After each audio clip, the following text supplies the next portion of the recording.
सर्वांचं आपल्या यूट्यूब चॅनलवर स्वागत आहे. आज आपण मराठी व्याकरण PYQ प्रश्न भाग 4 मध्ये जे मागील 2022-23 मध्ये जे प्रश्न झालेले आहेत ते यामध्ये आपण कव्हर करणार आहोत. प्रश्न क्रमांक पहिला, दंडेली करणे या वाक्यप्रचाराचा योग्य अर्थ कोणता?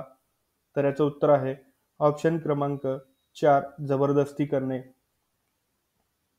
प्रश्न क्रमांक 2, सर्वनामापासून बनलेल्या रिकामी जागा विशेषणांना म्हणतात. तर याचं उत्तर आहे ऑप्शन क्रमांक 3, दोन्हीही. म्हणजेच सर्वनामिक विशेषण व सर्वनाम साधित विशेषणे. तर सर्वनाम आपण बघत आलोय की सर्वनाम हे एक प्रकारे विकारी शब्द जाती आहे. सर्वनामांना लिंग वचन विभक्ती असे विकार होतात. सर्वनामांना प्रतिनामे सुद्धा आपण म्हणत असतो. तर मराठीत एकूण 9 सर्वनामे आहेत, जे की मी, कोण, तू, आपण, ती, ते, त्या, काय, हा, ही, हे, त्यानंतर जी, स्वतः, हे काय झाले? सर्वनाम झाले. आता सार्वनामिक विशेषणामध्ये काय म्हटलेलं आहे? मूळ सर्वनामाचा उपयोग विशेषणासारखा केल्यास ती सार्वनामिक विशेषण होतात. आता विशेषण माहिती आहे आपल्याला, जे नामाबद्दल विशेष माहिती सांगत असते त्याला आपण विशेषण असे म्हणतो. तर यामध्ये सर्वनामिक विशेषणामध्ये सर्वनामाचा उपयोग करून एक सर्वनामिक विशेषण तयार केले जाते. जसं उदाहरणार्थ आपण बघू शकतो, तो मुलगा, तो कावळा, ते फळ, ती मोटार, हे काय झालं? सर्वनामिक विशेषणे झाले. सर्वनामिक विशेषण शक्यतोवर अधिविशेषणे म्हणून वापरता येतात. नंबर 2, सर्वनाम साधित विशेषणे आपण बघू. एखाद्या नामाबद्दल अधिक माहिती सांगण्यासाठी सर्वनामांना प्रत्यय जोडून तयार केलेल्या विशेषणांना सर्वनाम साधित विशेषणे म्हणतात. ही विशेषणे शक्यतोवर अधि व विधी या दोन्ही प्रकारात वापरता येतात. अधिविशेषण आणि विधिविशेषण काय असते थोडक्यात माहिती घेऊ. आता जेव्हा नामाच्या पूर्वी जेव्हा विशेषण येते त्याला आपण काय म्हणतो? अधि किंवा पूर्वविशेषण असे म्हणतो. आणि विधिविशेषणच्या बाबतीत जर विचार केला तर नामाच्या नंतर जेव्हा विशेषण येते तेव्हा त्याला आपण काय म्हणतो? विधी किंवा उत्तर विशेषण असे म्हणतो. प्रश्न क्रमांक 3, अकर्मक कर्तरी प्रयोगाचे उदाहरण ओळखा. आता अकर्मक कर्तरीमध्ये काही नियम किंवा लक्षणे आपण बघितलेली होती मागच्या लेक्चरमध्ये. जसं की कर्त्याला प्रत्यय नसून तो प्रथमात असतो, हे पहिलं आपल्याला बघायचं आहे. वाक्यात कर्म नसते. क्रियापद कर्त्याच्या लिंग वचनानुसार बदलते, म्हणजेच धातुरिपक्ष असते. वाक्याचा काळ वर्तमान काळ, भूतकाळ, भविष्यकाळ कोणताही असू शकतो. त्याला आपण काय म्हणतो? अकर्मक कर्तरी प्रयोग. तर यामधून आपल्याला ऑप्शन निवडायचा आहे. तर पहिला ऑप्शन जर बघितला, माझे पुस्तक हरवले, यामध्ये कर्ता जो आहे तो आपल्याला माहिती आहे की कर्ता काढत असताना आपण क्रियापदाला प्रश्न विचारतो, हरवणारा काय, हरवणारा कोण? तर पुस्तक आपल्याला भेटते. म्हणजेच कर्ता कसा आहे? आपला पुस्तक हे आहे पहिल्या ऑप्शनमध्ये. त्यानंतर ऑप्शन क्रमांक 2 जर बघितला, विलासराव शेतात जात होते, तर जाणारे कोण जर विचारलं तर विलासराव हे आपल्याला त्या ठिकाणी कर्ता भेटते. त्यानंतर ती पडली, ती पडली म्हणजेच काय? तर आपण जर पडली या क्रियापदाला जर प्रश्न विचारला तर आपल्याला उत्तर भेटते ती. म्हणजेच काय? या ठिकाणी कर्ता जो आहे तो ती आहे.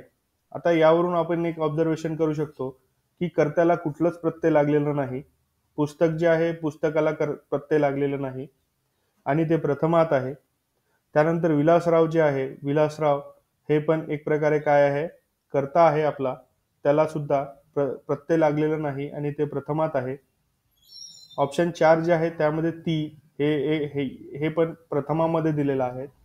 म्हणून यावरून आपण असं ठरवू शकतो की आपले जे पर्याय आहेत ते सर्व काय बरोबर आहेत. आणि प्रश्नामध्ये कर्म सुद्धा नसते, हे सुद्धा लक्षात ठेवायचं आहे. प्रश्न 3 मध्ये अकर्मक विचारलेला आहे, त्यामध्ये कर्ता असेल, कर्म नसेल. तर लक्षात ठेवायचं आपल्याला, अकर्मक कर्तरी प्रयोगात नेहमी कर्ता असेल तर तो प्रथमात असेल आणि कर्म त्यामध्ये नसते. प्रश्न क्रमांक 4, दुष्काळ या शब्दाचा विरुद्धार्थी शब्द ओळखा. तर याचं उत्तर आहे ऑप्शन क्रमांक बी, सुकाळ.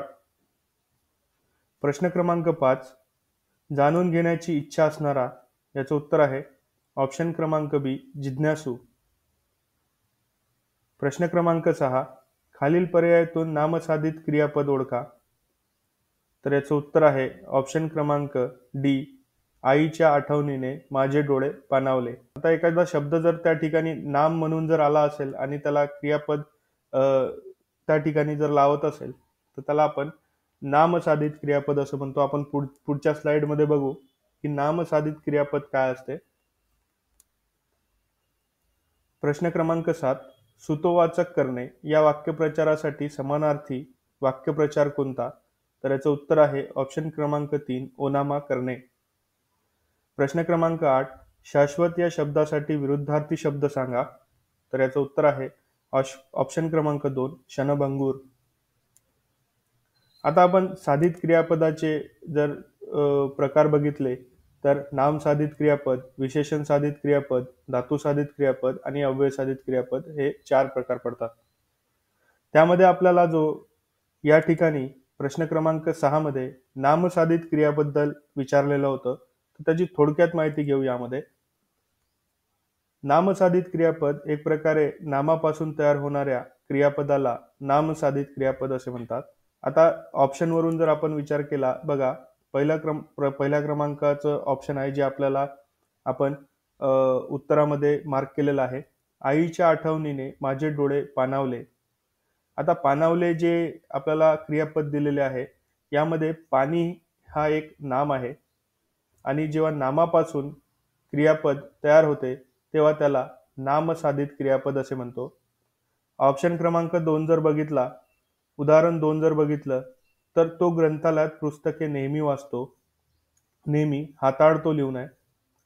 तर हाताळतो हा जो क्रियापद आहे, हात हे आपलं नाम आहे आणि जेव्हा नामापासून तयार होणाऱ्या क्रियापदाला आपण काय म्हणतो आलो, नामसाधित क्रियापद, तेव्हा हाताळतो हे काय झालेलं आहे, नामसाधित क्रियापद. या ठिकाणी सुद्धा आपण ऑप्शन क्रमांक 6 मध्ये जर बघितलं तर आईच्या आठवणीने माझे डोळे पाणावले, म्हणजेच पाणी हे नाम आहे आणि पाणावले हे काय आहे, नामसाधित क्रियापद आहे. प्रश्न क्रमांक 9, खालीलपैकी कोणता शब्द उग्र शब्दाचा समानार्थी शब्द नाही. तर याचं उत्तर आहे भकास. आता उग्र शब्द जो आहे त्याचा समानार्थी शब्द बाकीचे असतील आहे भयानक, बेसूर, भयंकर, हे काय आहे, समानार्थी शब्द आहे.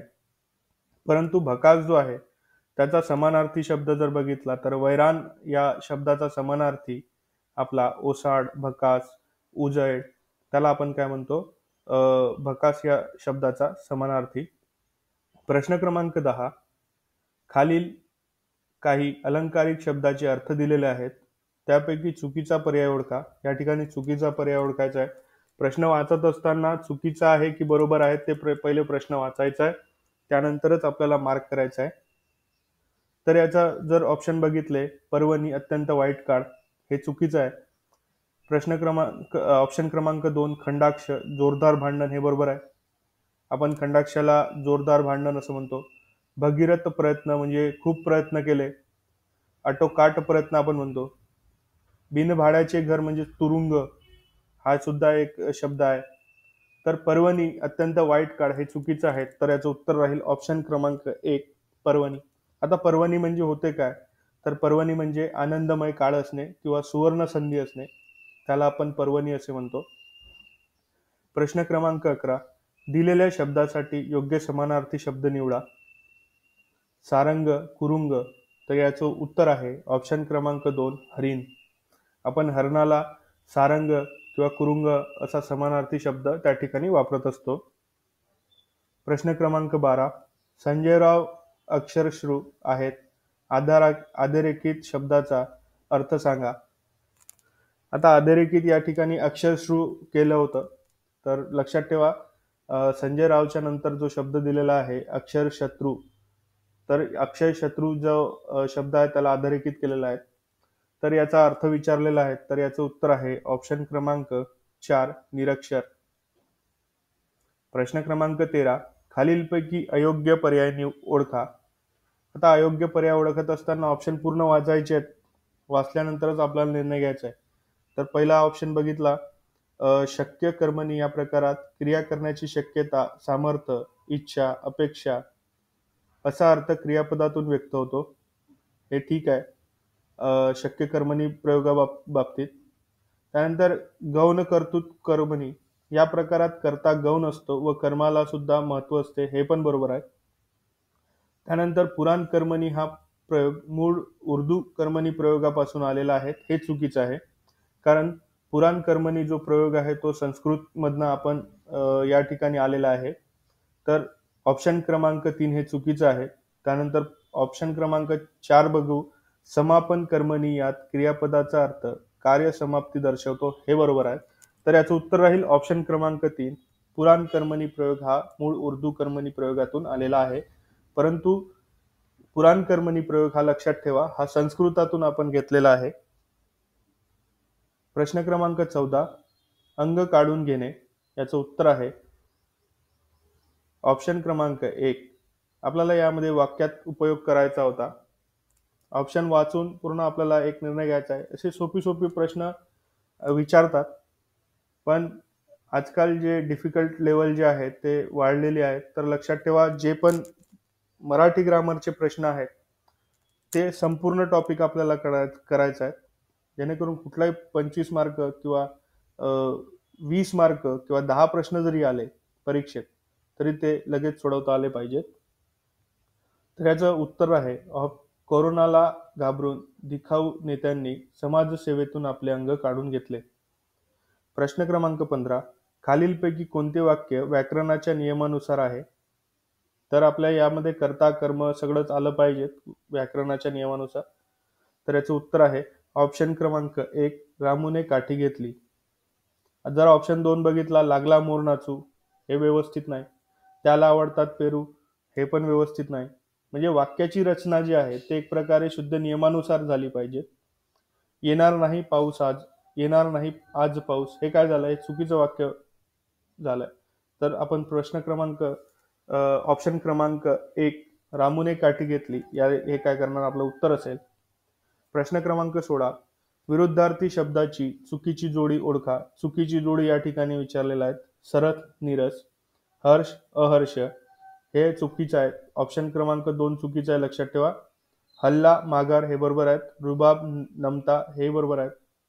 तर याचं उत्तर आहे ऑप्शन क्रमांक 2 हर्ष इंटू आपलं विरुद्धार्थी अहर्ष, हे चुकीचं आहे. प्रश्न क्रमांक 17 त्याचे कपाळ रुंद आहे. अधोरेखित शब्दाचा अर्थ खालीलपैकी कोणता आहे.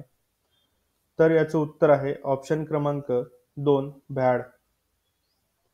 प्रश्न क्रमांक 18 पाकिस्तान क्रिकेट संघासमोर लढवय्या भारतीय संघाचे रिकामी जागा होते. तर याचं उत्तर आहे ऑप्शन क्रमांक 3 आवाहन. प्रश्न क्रमांक 19 माऊलीच्या दुग्धपरी आले मृगाचे तुषार, उपमेय ओळखा. आता उपमेय म्हणजे काय, हे अलंकारात आपण बघत आलोय. उपमेय ज्याची तुलना करावयाची आहे ते किंवा त्याचे वर्णन करावयाचे आहे त्याला आपण काय म्हणतो, उपमेय म्हणतो. तर या जो प्रश्न दिलेला आहे या प्रश्नामध्ये जर बघितलं आपण असा कुठला वाक्य आहे, असा कुठला शब्द आहे ज्याचा आपण ज्याची तुलना करायची आहे किंवा त्याचे वर्णन करायचे आहेत. तर माऊलीच्या दुग्धापरी आले मृगाचे तुषार, म्हणजे मृगाच्या तुषारासोबत काय झालेलं आहे, तुलना झालेली आहे. तर त्याच्यातील उपमेय म्हणून जे आलेलं आहे त्याचं उत्तर राहील ऑप्शन क्रमांक 2 मृगाचे तुषार. ऑप्शन क्रमांक 20 झेंडूची फुले हा कोणता काव्यसंग्रह आहे, कोणाचा काव्यसंग्रह आहे. तर याचं उत्तर आहे ऑप्शन क्रमांक 1 प्र के अत्रे. प्रश्न क्रमांक 21 समानार्थी शब्द ओळखा. अधम याचा समानार्थी शब्द असेल ऑप्शन क्रमांक 4 दृष्ट. प्रश्न क्रमांक 22 लता चिंच खाते याचा प्रयोग ओळखायचा आहे. तर याचं उत्तर आहे ऑप्शन क्रमांक 4 सकर्मक कर्तरी प्रयोग. आता प्रयोगाबद्दल थोडक्यात माहिती घेऊ. कर्तरी प्रयोग कर्तरी प्रयोगात दोन प्रकार पडतात, अकर्मक कर्तरी आणि एक सकर्मक कर्तरी. अकर्मक कर्तरी प्रयोगाची लक्षणे: कर्त्याला प्रत्यय नसून तो प्रथमात असतो, आपण सुरुवातीला बघितला. त्यात कर्म नसते. त्यानंतर क्रियापदाच्या लिंगवचनानुसार बदलते. वाक्याचा काळ भूतकाळ, वर्तमान काळ, भविष्यकाळ असा कोणता येऊ शकतो. आता कर्तरी प्रयोगात जर उदाहरण बघितले, मला पपई आवडते, श्रावणीला थंडी वाजते, पक्षी आकाशात उडतो. जर यावरून जर आपण क्रियापदाला जर प्रश्न विचारला तर आपल्याला फक्त या ठिकाणी कर्ता भेटते, कर्म भेटत नाही. म्हणजे आवडणारा कोण, आवडणारे काय जर असा प्रश्न विचारला तर आपल्याला पपई हे उत्तर भेटते, म्हणजे त्यातून आपल्याला कर्ता भेटते. परंतु कर्माचा जर विचार केला तर यामध्ये कर्म राहत नाही. अकर्मक कर्तरीमध्ये कर्म राहत नसते. त्याचप्रमाणे ऑप्शन जर 2 बघितला, श्रावणीला थंडी वाजते, वाजणारी काय, थंडी, आपल्याला कर्ता भेटते, परंतु यामध्ये कर्म नाही. त्यानंतर बघू सकर्मक कर्तरी प्रयोगाची लक्षणे. वाक्यात कर्म असावेच लागते, ते प्रथमात किंवा द्वितीयात असते. वाक्यात शक्यतोवर वर्तमान काळी असून त्याला प्रत्यय नसून तो प्रथमात असतो. कर्माला प्रत्यय असतो किंवा नसतो. आता या ठिकाणी जर आपण ऑप्शन जर बघितला, राम रावणास मारतो किंवा राम रावण मारतो, गाय धोंडू गाय बांधतो, लता चिंच खाते, हे काय झाले, सकर्मक कर्तरी प्रयोगाचे लक्षणे झाले. तर वाक्यात कर्म असावे लागते, म्हणजेच काय, आपल्याला या ठिकाणी जर क्रियापदाला जर प्रश्न विचारला, मारणारा कोण, तर आपल्याला भेटते राम. राम हे काय झालं, आपलं कर्ता झालं. त्यानंतर मारण्याची क्रिया कशावर झाली, तर आपण म्हणतो रावण, तर रावण हे काय झालं, आपलं कर्म आहे. आणि कर्म शक्यतोवर सकर्मक कर्तरी प्रयोगात प्रथमात किंवा द्वितीयात असते, तर रावण जे आहे ते आपलं प्रथमात आपलं पद आहे. त्यानंतर जर ऑप्शन क्रमांक 2 जर बघितला, धोंडू गाय बांधतो, बांधणारा कोण, कर्ता आपल्याला भेटते धोंडू. त्यानंतर बांधण्याची क्रिया कशावर झालेली आहे, तर आपण म्हणतो गाय, तर गाय हे जे कर्म आहे ते कर्म कशात आहे, प्रथमात आहे, म्हणून आपण याला काय म्हणणार, सकर्मक कर्तरी प्रयोग. हा प्रयोग जो आहे तो कर्मणी प्रयोग. कर्मणी प्रयोगाचे 5 प्रकार असतात. त्यात खालील 2 भागात विभागणी केली आपण, प्रधान कर्तृत्व कर्मणी, गौण कर्तृत्व कर्मणी. त्यानंतर समापन कर्मणी जे आपल्याला ऑप्शन मध्ये विचारले गेले होते, समापन कर्मणी, याबद्दल थोडक्यात माहिती घेऊ. समापन कर्मणी क्रियापदाचा अर्थ कार्य समाप्ती दर्शवत असतो. जर ऑप्शन क्रमांक 1 जर बघितला, हेमाचे पुरण वाटून झाले, तर यामधून आपल्याला क्रियापदावरून असे समजते की आपली जी क्रिया आहे ते काय समाप्ती दर्शवत आहे. त्याचप्रमाणे लताचा धडा वाचून होईल, तर वाचून होईल हा जो आपल्याला क्रियापद या ठिकाणी दिसत आहे ते पण एक प्रकारे काय समाप्ती दर्शवत आहेत. तर लक्षात ठेवायचा, क्रियापदाचा अर्थ समाप्ती दर्शवतो. त्याचप्रकारे जो दुसरा नियम आहे, कर्त्याला षष्टीचा प्रत्यय लागतो, कर्माला मात्र प्रत्यय लागत नाही.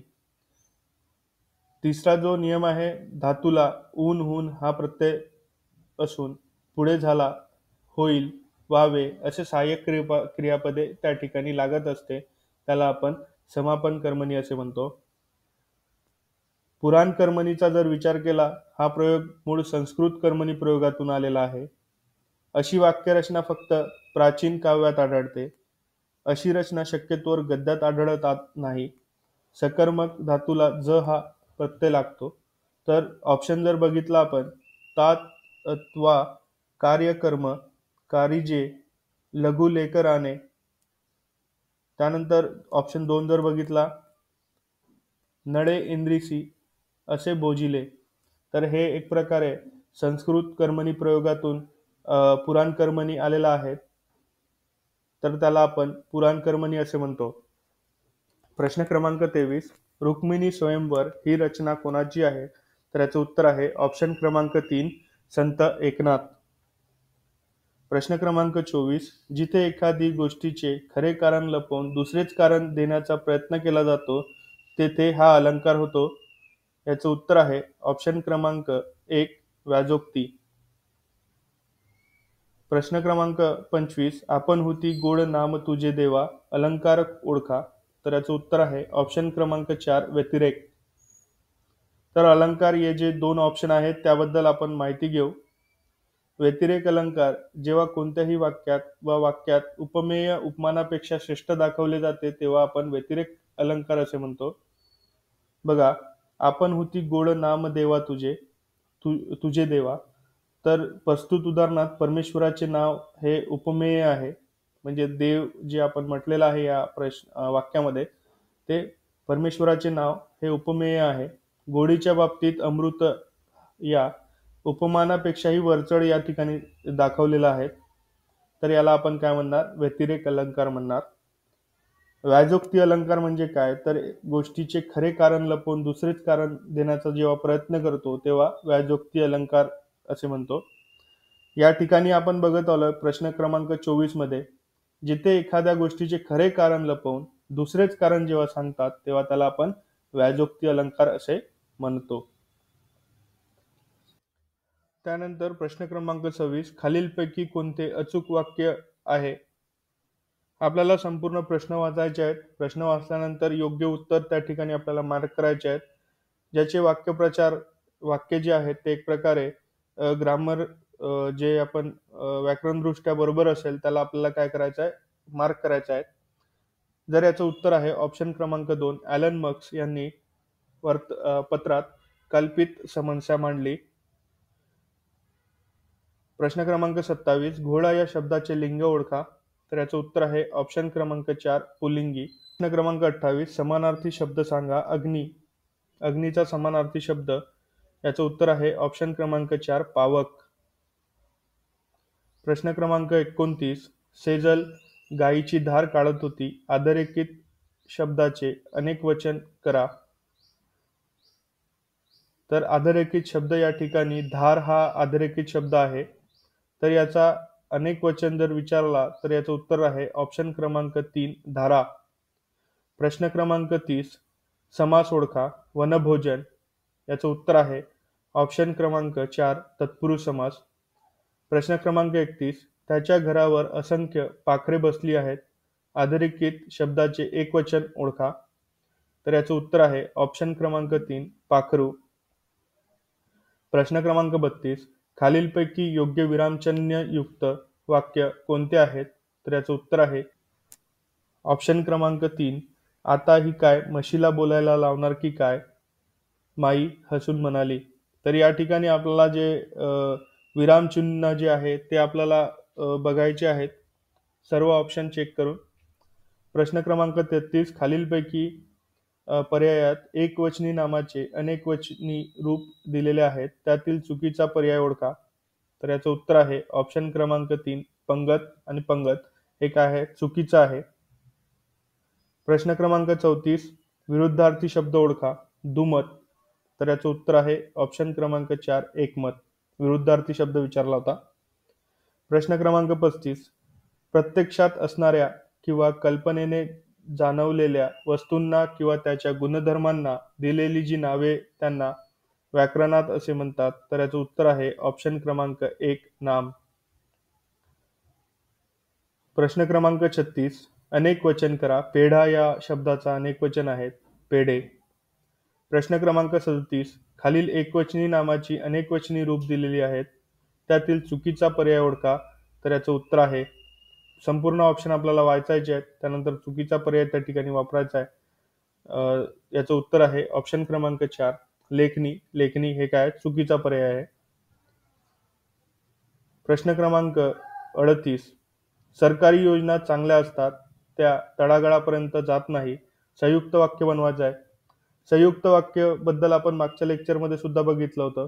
संयुक्त वाक्य हे जेव्हा 2 किंवा अधिक केवळ वाक्य प्रधान सूचक उभयवांनी जोडलेले असतात तेव्हा त्याला आपण काय म्हणतो? संयुक्त वाक्य असे म्हणतो.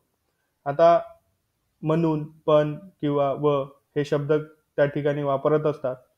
या 2 जे ऑप्शन दिलेले आहे, सरकारी योजना चांगल्या असतात, त्या तळागाळापर्यंत जात नाही, यामध्ये आपल्याला प्रधान सूचक उभयान्वयी अव्यय या ठिकाणी वापरायचं आहे. तर याचं उत्तर आहे ऑप्शन क्रमांक 4.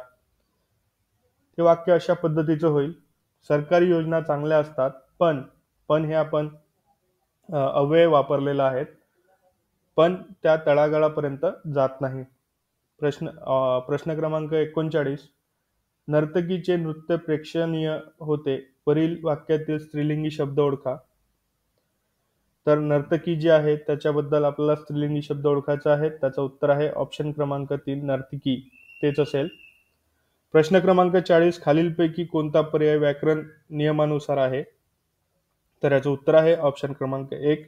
जमिनीत छोटा खड्डा खणून त्यात भट्टी तयार केली जाते.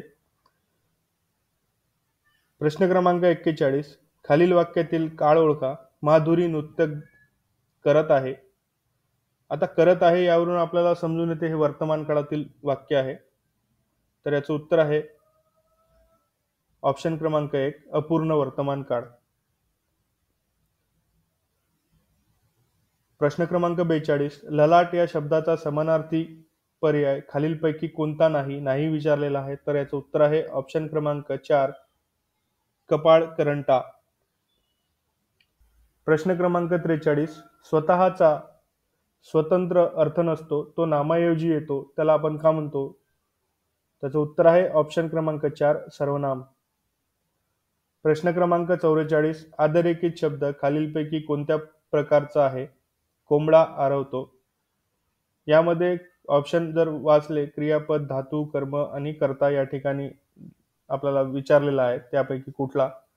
जर आपण विचार केला कर्ता आणि कर्माबद्दल, तर कोंबडा जो आहे तो एक प्रकारे आपण क्रियापदाला जेव्हा प्रश्न विचारणार आवरणारा कोण, तर आपल्याला कोंबडा भेटते. तर कोंबडा हे एक प्रकारे कर्ता आहे. तर याचं उत्तर आहे ऑप्शन क्रमांक 4 कर्ता. या वाक्यामध्ये आवरतो हे क्रियापद आहे. जर अधोरेखित शब्द जर आवरतो असता तर आपण नक्कीच त्याला क्रियापद असे म्हटले असते.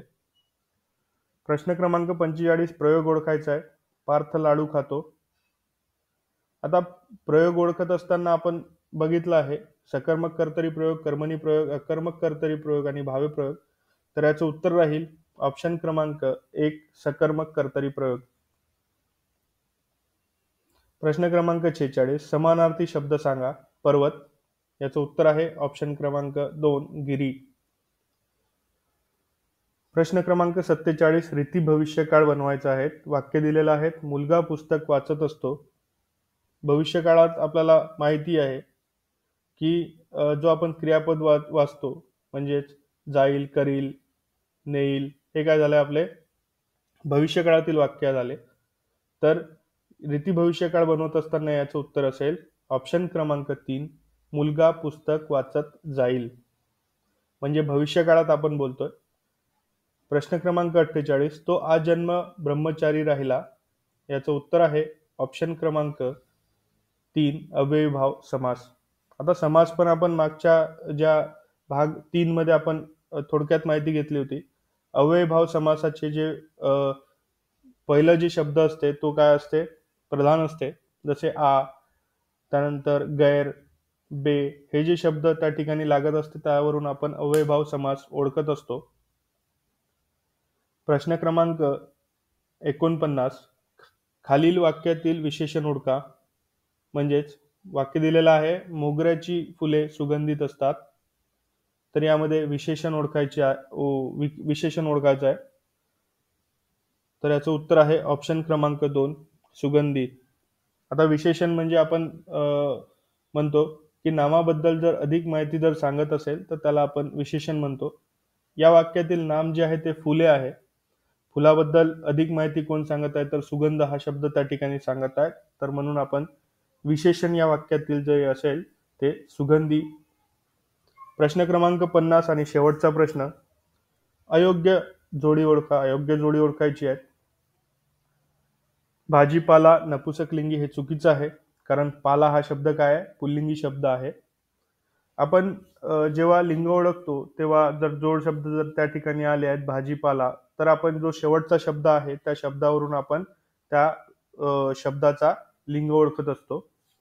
जर दुसरा शब्द पुरणपोळी, पोळी ही जी आपण बघतोय पोळी हा जो शब्द आहे तो एक प्रकारे स्त्रीलिंगी आहे. पुस्तक नपुसकलिंगी शब्द आहे. सीताराम राम जो आहे तो आपला एक पुल्लिंगी शब्द आहे.